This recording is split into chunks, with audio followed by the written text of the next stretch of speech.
Alleluia, alleluia. Purihin ang Diyos. Alleluia.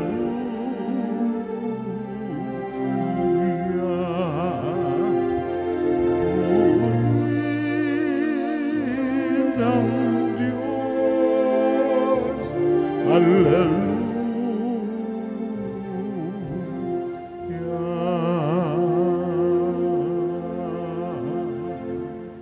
Sumainyo ang Panginoon. At sumainyo rin. Ang mabuting balita ng Panginoon ayon kay San Lucas. Papuri sa iyo, Panginoon. Noong panahong iyon, may ilang Saduseyo na lumapit kay Jesus. Ang Saduseyo'y hindi naniniwala na muling bubuhayin ang mga patay. Guro, anila, naglagda po si Moises ng ganitong batas para sa amin. Kung mamatay ang isang lalaki at maiwang walang anak ang kanyang asawa, ang kapatid na lalaki dapat pakasal sa balo upang magkaanak sila para sa namatay. May 7 magkakapatid na lalaki. Nag-asawa ang panganay at namatay na walang anak. Napakasal sa balo ang pangalawa at namatay. Gayun din ang nangyari sa pangatlo hanggang sa pampito. Isa-isang napangasawa ng babae at pawang namatay na walang anak. Sa kahuli-hulihay, namatay naman ang babae. Sa muling pagkabuhay, sino po sa 7 ang kikilalaning asawa niya, yamang napangasawa niya silang lahat? Sumagot si Jesus, sa buhay na ito, ang mga lalaki at mga babae nag-aasawa. Ngunit ang mga lalaki at babaeng karapat-dapat na muling buhayin para sa kabilang buhay ay hindi na mag-aasawa. Hindi na sila mamamatay sapagkat matutulad sila sa mga anghel at sila'y mga anak ng Diyos, yamang muli silang binuhay. Maging si Moises ay nagpapatunay na muling binubuhay ang mga patay, sapagkat sa kanyang kasaysayan, hinggil sa nagliliyab na mababang punong kahoy, ang Panginoon ay tinawag niyang Diyos ni Abraham, Diyos ni Isaac, at Diyos ni Jacob. Ngunit ang Diyos ay hindi Diyos ng mga patay, kundi ng mga buhay. Sa Kanya'y buhay ang lahat. Sinabi ng ilan sa mga iskriba, magaling ang sagot ninyo, Guro, at wala nang nangahas na magtanong sa kanya ng anuman. Ang mabuting balita ng Panginoon. Pinupuri ka namin, Panginoong Hesukristo. Magsiupo pong lahat. Isang mapagpalang umaga po sa inyong lahat. Ngayon po ay Sabado ng ika-33 linggo sa karaniwang panahon, huling araw para po sa linggong ito bago natin po salubungin at ipagdiwang ang kapistahan ng Kristong Hari o Christ the King. Kaya muli atin pong balikan ang ilan sa mga magagandang mga salita na atin pong narinig sa buong linggong ito. Nung Lunes, sinabi po ni Jesus, mangyari ang ibig mo, pinagaling ka dahil sa iyong pananalig. Na pinapaalala sa atin kung gusto natin gumaling, kung gusto nating mabago ang ating buhay, dagdagan mo yung effort. Kasi dito, yung kwento tungkol sa isang bulag no, na sumisigaw at sa kabila ng napakaraming tao, narinig ni Jesus ang kanyang sigaw dahil ito ay may taglay na pananalig. Kaya gumaling siya at sumunod kay Jesus at naglingkod. Nung Martes, ang sabi naman ni Jesus, no, dahil ito naman ay tungkol sa kwento ni Zaccheo, isang maniningil ng buwis, at siya'y umakyat ng puno upang makita si Jesus, pero siya po ang nakita rin ni ni Jesus. At siya po ay pinababa. No? Sabi ni Jesus, Sakeo, bumaba ka agad sapagkat kailangan kong tumuloy sa buhay mo. At sa pagpatuloy ni Sakeo no, sa kanyang bahay, doon nagsimula ang pagbabago. Totoo naman po, no? Ang pagbabago ay hindi mo pwedeng maidikta sa isang tao. Kahit anong gawin natin, hindi natin mababago, mapipilit ang isang taong baguhin ang kanyang sarili. Tanging siya lamang, lalo tigit mangyayari ito kung kikilalanin at tatanggapin si Jesus sa buhay. Doon makakaya natin baguhin ang mga dapat nating baguhin. Nung Miyerkules, sabi naman ni Jesus, sinasabi ko sa inyo, ang bawat mayroon ay bibigyan pa, ngunit ang wala, kahit ang kakaunting nasa kanya, ay kukunin pa.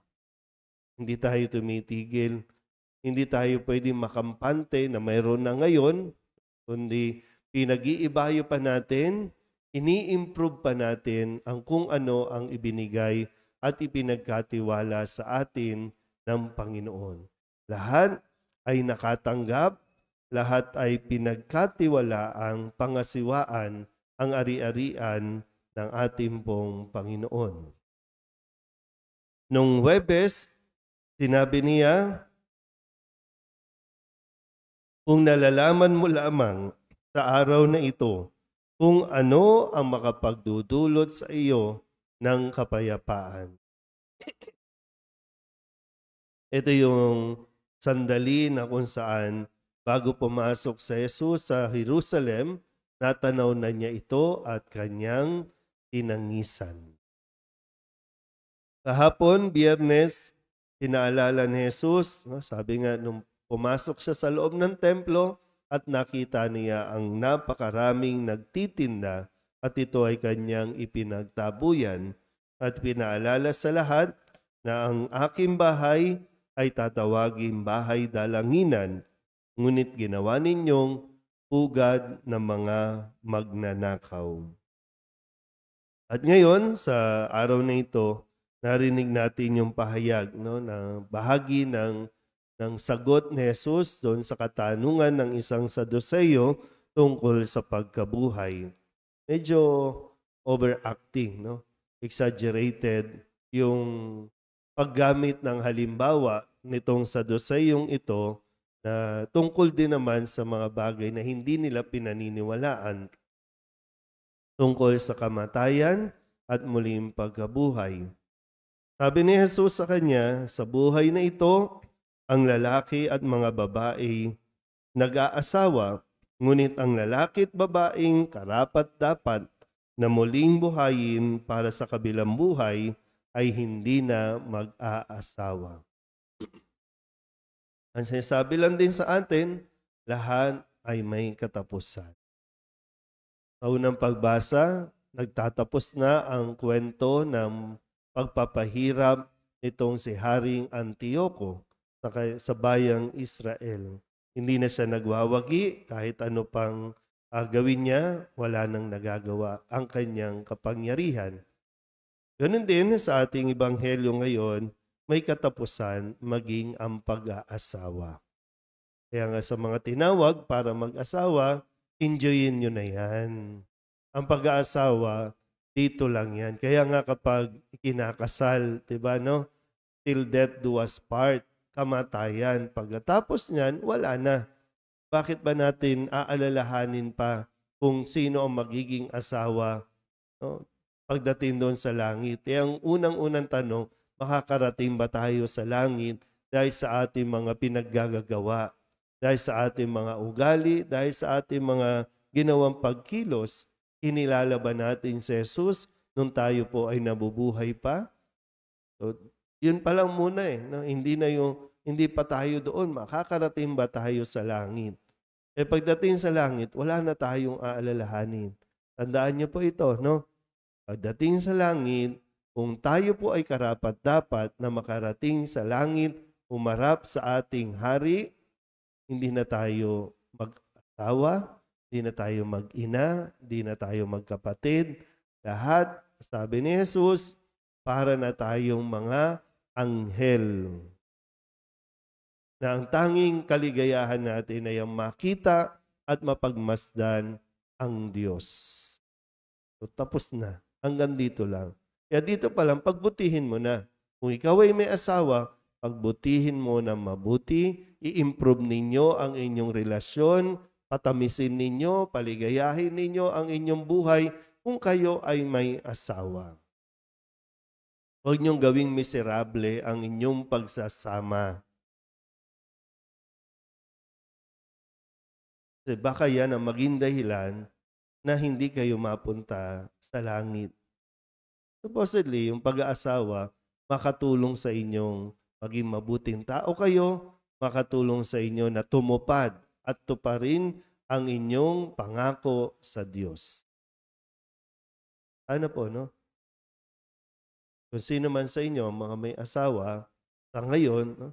Sana napapag-usapan nyo rin kung nakatulong ba kayo sa isa't isa. Katulong ba? Napabuti ba?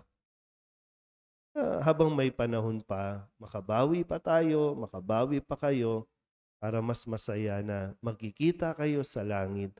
Di na bilang mag-asawa, kundi bilang mga anghel. Amen?